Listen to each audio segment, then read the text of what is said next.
Alright, magandang hapon po sa inyong lahat mga kababayan. Batang Maynila to, it's... Guys, ito na naman ang mga DDS. Talaga naman pinagpipilitan nila na itong nangyari kanina ng selebrasyon ng Araw ng Kagitingan, ika-84th anniversary. Hindi daw yun totoo. At yun daw ay nangyari last year, mga kababayan.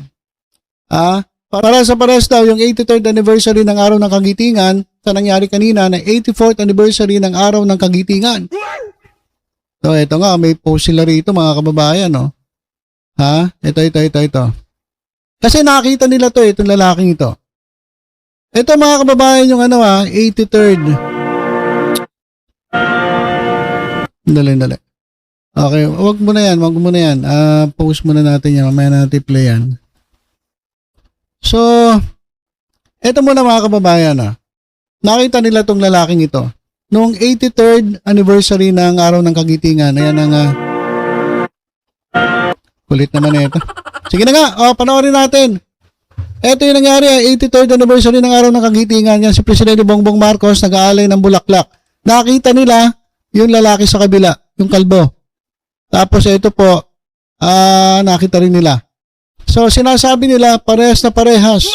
Ito po yung sa YouTube, 11 months ago. So, last year po yan. April 9, 2025. Ito po yung sinasabi nila. Play natin, Ayan. Ayan si Presidente Bongbong Marcos. Nag-alay po ng bulaklak, ng wreath. Yan po sa anniversary ng Araw ng Kagitingan. Ayan po yung ating mga veterano. Okay? Sige lang, tuloy lang natin. Kasi pinagpipilitan nila na parehas daw itong 83rd anniversary sa 84th anniversary. Guys, tingnan ninyo Tingnan ninyo. Sa 83rd anniversary ng Araw ng Kagitingan, si Presidente Marcos, wala po siyang suot na shades. Okay? Wala pong shades. Pero yung 84th anniversary, meron po siyang suot na shades. Mamaya makikita natin. Tingnan muna natin ito para masaya naman itong didilis. Pagbigyan natin yung pinagdadaanan nila. Ayan mga kababayan Sige lang, diretso. Matatapos naman na Okay. So, ito pa. Ayan, kasi parehas daw happening now. Kailan ba to? Ayan. Okay. Ayan po. Talagang ito yung tinitingnan nila mga kababayan Ngayon, puntahan na natin yung 83rd anniversary para makita ninyo. Ito po yung mismo sa YouTube yan April 9, 2025. Ipi-play ko yan para makita ninyo. Para makita natin yung pagkakaiba sa 84th anniversary ng Araw ng Kagitingan. Para magkaalaman na parehas ba? Parehas ba? Ito ba yung video nung 83rd anniversary? Tingnan muna natin. Sige, tingnan muna natin. 83rd muna tayo. Panoorin natin mga kababayan. Gilbert Chidoro for your introduction. Kasi parehas si Gilbert Chidoro ang nag-introduce kay Presidente Bongbong Marcos noong April 2025. Sige. His Excellency Charles John Brown III and the distinguished members of the Diplomatic Corps. Please take your seats.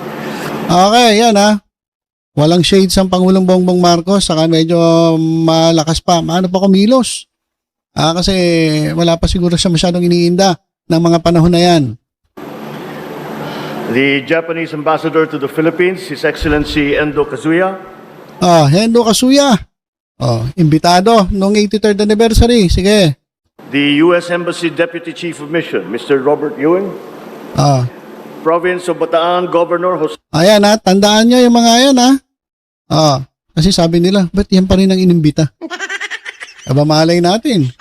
Sira siguro yung yung mga personalidad na pinaka dapat nandyan sa araw ng kagitingan. Kasi di ba, Hapon, Amerikano. Sila kasi yung yung panahon ng araw ng kagitingan, ang involved po doon Amerikano at ang mga Hapon. Kaya sila po ang imbitado. Alam mo, imbitahan mo si North Korea, si Kim Jong-un. Alam nga namang imbitahan mo si Ali Khamenei ng Iran. Siyempre hindi. Kung ano yung pinagdiriwang mo, dapat yung mga personalidad na nandoon, mga kababayan, yung bansa na involved doon, yun ang imbitahan mo. Kaya ng Japan, Amerika. Ayan po mga kababayan. Ayan po yung last year Enrique Garcia III, Bataan 2nd District Siyempre, imbitado yung Bataan representative ng Bataan. Alam mo, imbitahan mo si Barsaga, representative ng Dasmariñas, Cavite. Siyempre, hindi naman pwede. Siyempre, Bataan. Nasa Bataan kayo Representative Albert Raymond Garcia, Pilar Municipal Mayor Carlos Pizarro, and the other municipal mayors here present today, National Historical Commission of the Philippines Chairperson Regalado Jose Jr., Philippine Veterans Affairs Office Administrator Renaldo Mapago, the Bishop of Diocese of Balanga, Most Reverend Rufino Sescon Jr., and our honored veterans of World War II. Okay. Stop muna tayo dyan. Pakinggan naman natin ngayon yung introduction doon sa speech ni Pangulong Bongbong Marcos ngayong 84th anniversary. Mga DDS, ayan pinapakita ko na sa inyo. Tingnan ninyo. Ayan ako na naglalatag sa inyo para alam niyo. Tingnan ninyo kung parehas sabi kasi ito raw 84th, ayun daw yung nangyari nung 83rd anniversary. Base nga dito sa pinakita ng Tolongis na to. Sige, pakinggan natin itong 84th anniversary. Introduced by Secretary Gilberto C. Chodoro Jr. of the Department of National Defense. Parehas kasing si Chodoro ang nag-introduce Ladies and gentlemen, the President of the Republic of the Philippines and Commander-in-Chief of the Armed Forces of the Philippines, His Excellency Ferdinand R. Marcos Jr. Okay. Tingnan ninyo guys kung parehas kung ito nga yun To our Defense Secretary Gilberto Chodoro Jr. for his kind introduction. Please be seated. Parang hindi ko narinig yung please be seated na yun May narinig ba kayong please be seated? Noong 83rd anniversary, may narinig ba kayong please be seated? Wala ata, wala. Sige, diretso. His Excellency Archbishop Charles John Brown and the distinguished excellencies of the Diplomatic Corps. Meron bang ganon? Saka nakakita niyo ba si Gadon, si Larry Gadon? Doon sa sa video ng 83rd anniversary? Para hindi ko nakita si Larry Gadon doon Dito sa 83rd anniversary? Para hindi ko narinig si Larry Gadon. Para hindi ko narinig tuloy. Hindi ko nakita si Larry Gadon. Tingnan ninyo. Si Pangulong Bongbong Marcos ng 83rd anniversary, wala po salamin, hindi po siya naka-shades. Ngayon, naka-shades po siya. Tuloy natin. Japanese Ambassador to the Philippines, His Excellency Endo tingnan mo naka-shades Tapos sasabihin ng mga DDS, parehas daw. Ito daw, nangyari nung 2020, last year, 83rd anniversary, kailan ba to? 2025? Ang bobobo nyo talaga. Ang bobobo nyo? Mga DDS? Ang layo, diretso natin. Kazuya, U.S. Embassy Charge d'Affaires. Nakita lang kasi nila itong mga taong ito. Nakita nila. So sabi nila, teka. Ayun yung nangyari ng 83rd anniversary Tanga pala kayo Siyempre, inimbita sila kasi sila nga yung kumbaga personalidad na talagang involved nung araw ng kagitingan kasi Day of Valor. Dito po ating pinagdiriwang yung Bataan Death March, di ba? Sino ba involved doon? Amerikano at mga Hapon. Sabi ko nga, alang maimbitahan nyo si Libiste. Sa Batangas yun. Siyempre, yung mga personalidad na involved dun sa nangyari. Kasi araw ng kagitingan ang pinag-uusapan dito Pero kung araw ng katangahan, pwede imbitahan nyo si Sara Duterte, mga DDS, araw ng katangahan. Pero araw ng kagitingan to eh. Oh, nandiyan si Kerubin, no? Ba't hindi nyo tanongin si Kerubin? Nandiyan si Kerubin eh. Tanongin nyo na nga si Kerubin. Kung fake news ba, kung ito ba ay hindi totoo. Nangyari ba to noong 2025? Tanongin nyo si Kerubin. Interview nyo si Kerubin para malaman ninyo totoo. Tuloy natin. Affairs, Robert Ewing, the honorable members of the cabinet who are here present, Province of Bataan Governor Jose Enrique Garcia III, Bataan 2nd District Representative Albert Raymond Garcia, and the other members of the House of Representatives, Municipal Mayor of Pilar, Carlos Pizarro, and other municipal mayors of Bataan present here, National Historical Commission of the Philippines Chairperson, Regalado Jose Jr., Philippine Veterans Affairs Office Administrator Reynaldo Mapago, the Bishop of the Diocese of Balanga, Most Reverend Rufino Sescon Jr., the honored veterans of World War II, my fellow workers in government, ladies and gentlemen, good morning. Okay. Parehas ba? Parehas ba doon sa 83rd anniversary? Atras ko lang konti para makakita ninyo kung parehas ba yung speech.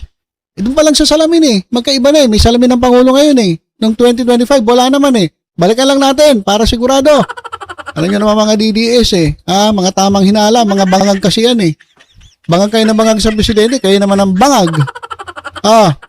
Present today, National Historical Commission of the Philippines Chairperson Regalado Jose Jr., Philippine Veterans Affairs Office Administrator Reynaldo Mapago, the Bishop of Diocese of Balanga, Most Reverend Rufino Sescon Jr., and our honored veterans of World War II, fellow workers in government, distinguished guests, ladies and gentlemen.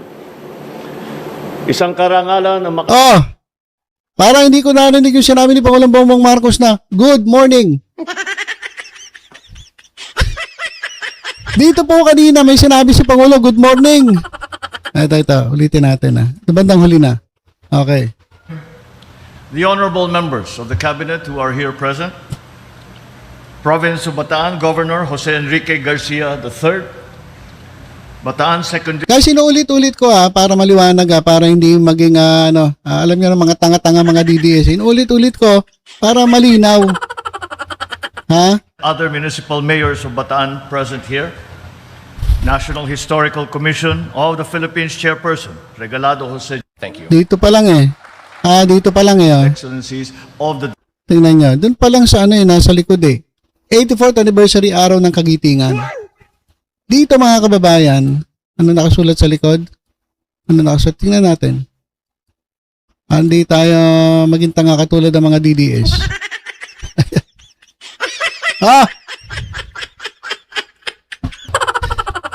83rd anniversary of araw ng Kagitingan.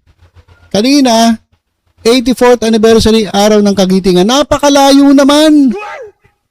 Napakalayo naman. Alam nyo, sa totoo lang, ito walang bias to.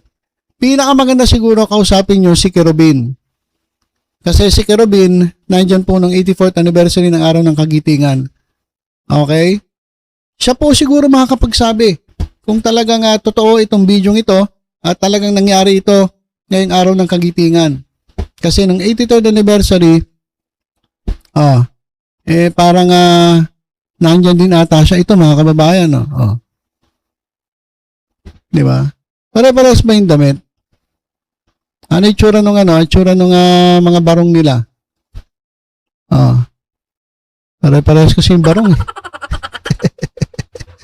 Pare-pares yung barong mga kababayan Di ba?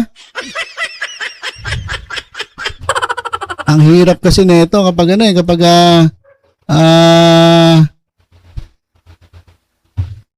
pagbabasyahan natin yung barong kasi pag malayo hindi ko naman ma-zoom Ngayon, ito kasi mga kababayan. Bakit parehas sa presyong seating arrangement? Pare-pareho yung seating arrangement eh. Oh. Pati itong lalaki na to, ito, nandito sa kayo nasa dulo. Para sila dun sa yung nasa dulo. Ayan, tapos ganun din yung buhok niya. Tapos dito sa banda rito, silipin nga natin. Pwede kaya nating to, yung makita sa harapan.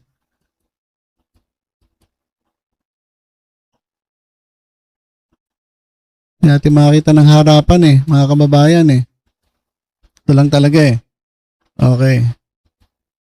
So, dahil nga may similarity, mga kababayan, may similarity. Okay, may similarity.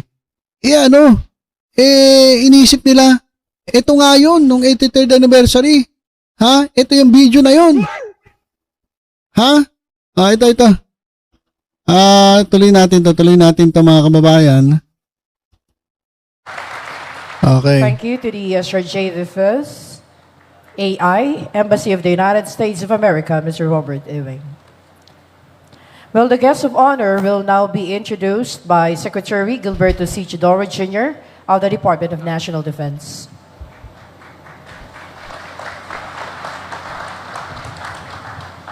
Ladies and gentlemen, the President of the Republic of the Philippines and Commander-in-Chief of the Armed Forces of the Philippines, His Excellency Ferdinand R. Marcos Jr.